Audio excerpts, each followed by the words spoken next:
I will make sense of this series The Protector, released in the year 2018. The episode starts with a firearm pointing at Hakan, the fundamental person of the series. A sluggish shot flies straightforwardly towards his brow. However, we're uncertain about whether the projectile hits him. The scene then streaks back to the past, and we're officially acquainted with Hakan and his companion Reminder, who live respectively as Hakan's telephone. Caution booms consistently. He lethargically awakens and switches off the telephone. Hakan stretches for a while and wakes Memo, who's sleeping on the couch. After the two freshen up and have some breakfast, they go to a place where they dream of opening a shop. However, they have not yet purchased the place as they currently lack money. Hakan and Memo peep through a glass window of the shop and talk about how they will decorate it. Just then Memo notices that their future shop is right next to a billionaire Faisal Erdem's business empire. Kavadan holding. The following scene shows Hakan running into his neighbors and friends while he goes through many streets, markets, and corner shops to visit his dad Neset Korkmaz. While in the street, Hakan meets a fortune teller Turkan, who tells him that his future is about to change soon and he's destined to do something big, something different. However, Hakan dismisses the fortune teller's prediction as he doesn't believe in destiny. Soon after Hakan arrives at his dad's place, it is later revealed that Hakan is an orphan who was adopted by Mr. Korkmaz. He energetically welcomes Mr. Korkmaz, who possesses a 600-year-old shop which sells antique pieces and handiworks. Hakan enlightens his father concerning his arrangement to open a shop, yet the last option ridicules him, referencing about his recently bombed organizations. Hakan attempts to persuade his father about the arrangement by letting him know that the shop is a fresh out of the plastic new store and is in a brilliant spot, yet Mr. Korkmaz disregards him. Rather, he advises his child to convey a rug to a vacationer young lady's place who had requested it the day preceding. In the following scene, we're acquainted with Faisal Erdem, the tycoon who has worked his direction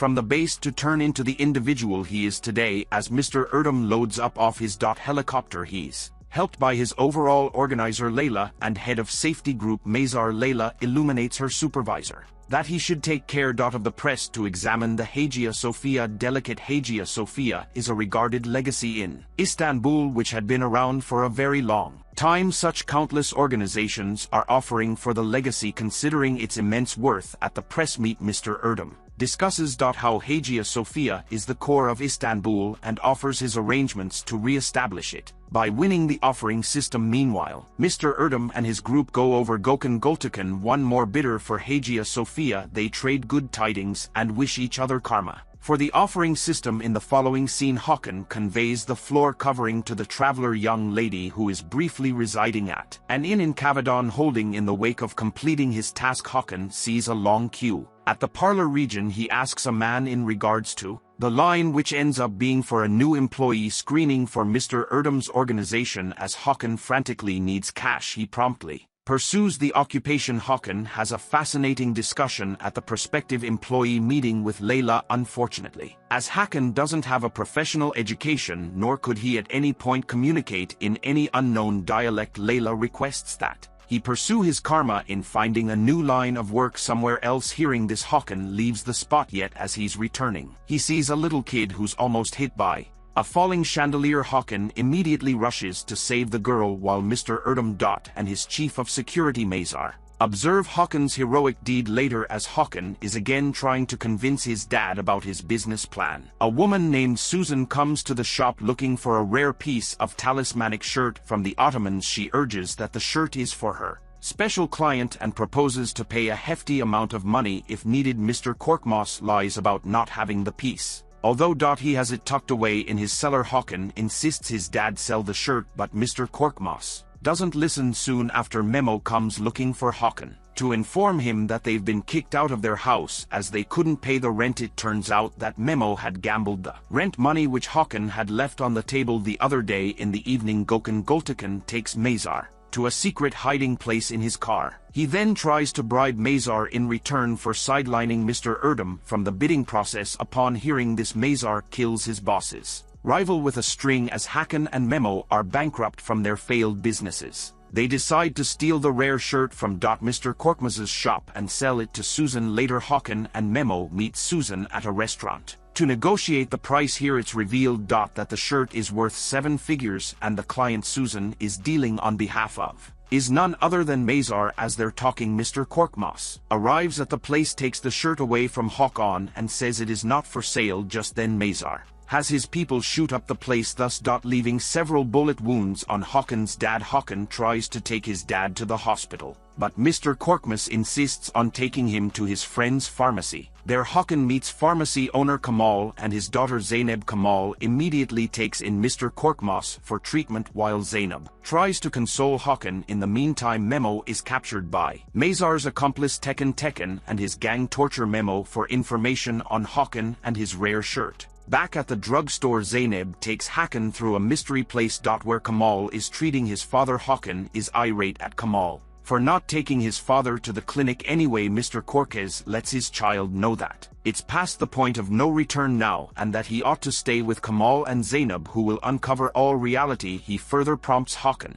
to have faith in his power, which is his predetermination. Saying this much, he dies, leaving Hakan crushed. Some time later, Kamal officially acquaints himself and his little girl with Hakan as the unwavering ones who are liable for safeguarding Hakan and his uncommon shirt. Zainab further unveils that Hakan is the defender whose obligation is to stop the immortals, are malicious shapeshifters who wish to obliterate Istanbul and the whole world. Hakan goes crazy after hearing reality, however he actually doesn't accept it. Kamal then convinces him to wear the shirt to demonstrate to him about the defender. After Hakan wears the valued interesting piece, his body begins to notice the shirt making the imprint of the defender on his chest. Zainab then shoot a slug towards Hakan to test whether the projectile influences him. It turns out this is the very scene that we see toward the beginning of the episode. The shot skips off Hakan's brow, demonstrating him to be the defender. In the following scene, Kamal gives Hakan a fast history illustration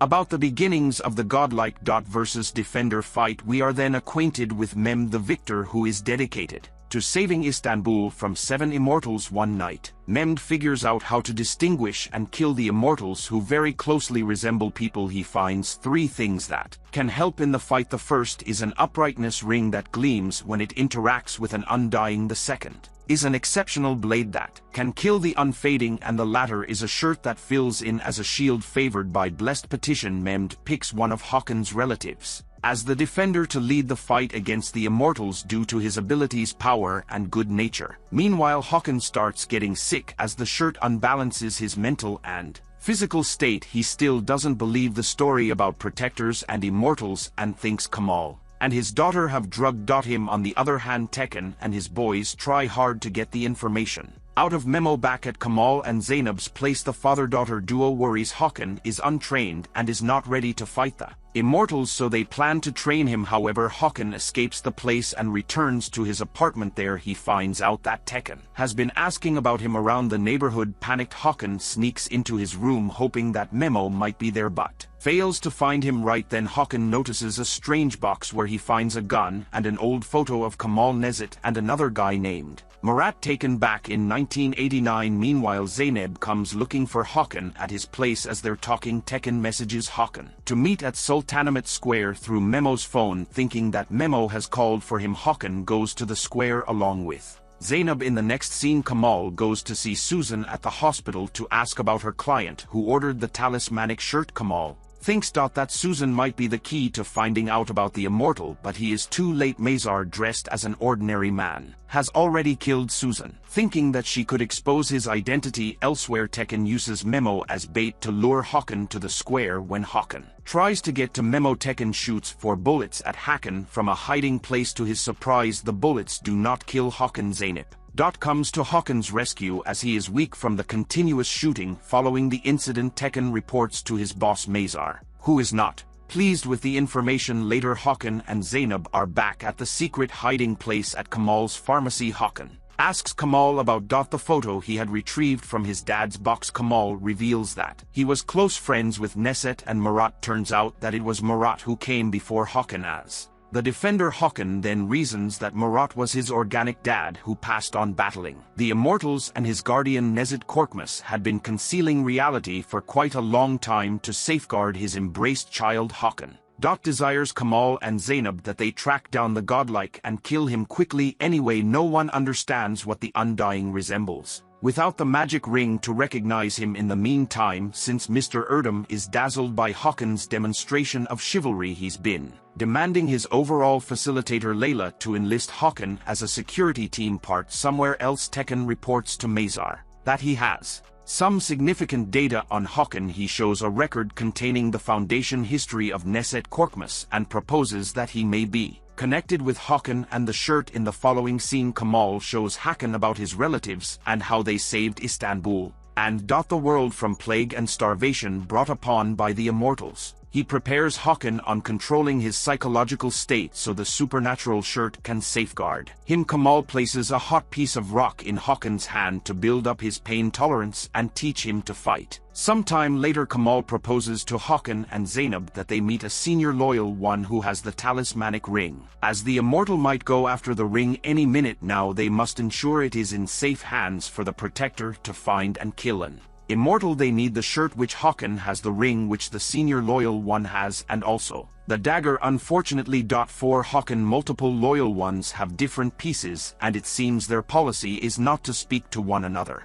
after each one is assigned to protect their talismanic item. While Hakan and Zainab get ready to meet the senior loyal one, Kamal goes into the hospital to look into Susan's death. He asks for security footage of the hospital corridors from the staff there. In the next scene, Mazar is furious at Mr. Erdem for trying to hire a new security crew without his confirmation. Mr. Erdem consoles him that he won't be replaced by the new member, who should be Hakan, and advises him to praise their success of the Hagia Sophia contract. All things considered anyway, Mr. Erdem is negligent of the way that the triumph came after Mazar killed Gökhan Gültekin. In the meantime, Hakan and Zainab show up at an unwanted house following the location of the senior faithful one. When they go into the house, they go over a man claiming to be the senior steadfast one's child. The one who uncovers his name to be Khan has his mom secured in a room observed by CCTV. He tells Hakan and Zainab that his mom was deranged following an episode quite a while back, and she hasn't addressed anybody since. He then passes on the space to screen Hakan, Zainab, and his alleged mother in the following room. When the senior steadfast one perceives Hakan's tallest hyper image on his chest, she at last opens her mouth to uncover that the man isn't her child and that they're being deceived. The lady likewise hands Khan the sacrosanct ring, yet the stone is missing. After hearing this, Khan comes to the room just to be shot dead by the senior steadfast one. They then, at that point, rushed to obliterate the CCTV film before a gathering of people for whom Khan was working for show up at the spot. Hakan and Zainab get away from the house while the senior steadfast one vows to deal with the men at Kavadan holding. Mr. Erdem doesn't mess around with recruiting Hakan for the security position. Layla asks Hakan to come to their office and meet Mr. Erdem by to discuss the proposition for employment. When Hakan shows up at the holding, he officially meets Mazar. Doesn't understand that Hakan is the one with the shirt whom he's been pursuing for 2 or 3 days now. Meanwhile, Mazar has a call where he gets some information about Khan. It would seem Mazar was the person who had sent his men to the senior steadfast one's house. After understanding this, Hakan acknowledges the proposal to fill in as a security part for Mr. Erdem, trusting he will get more data about Mazar's actual character. That was all from the video. I genuinely want to believe that you preferred it. Buy in for more satisfied this way and hit the like button to help us out. Likewise, leave a remark assuming you maintain that we should recap your #1 film. Until next time, fare thee well.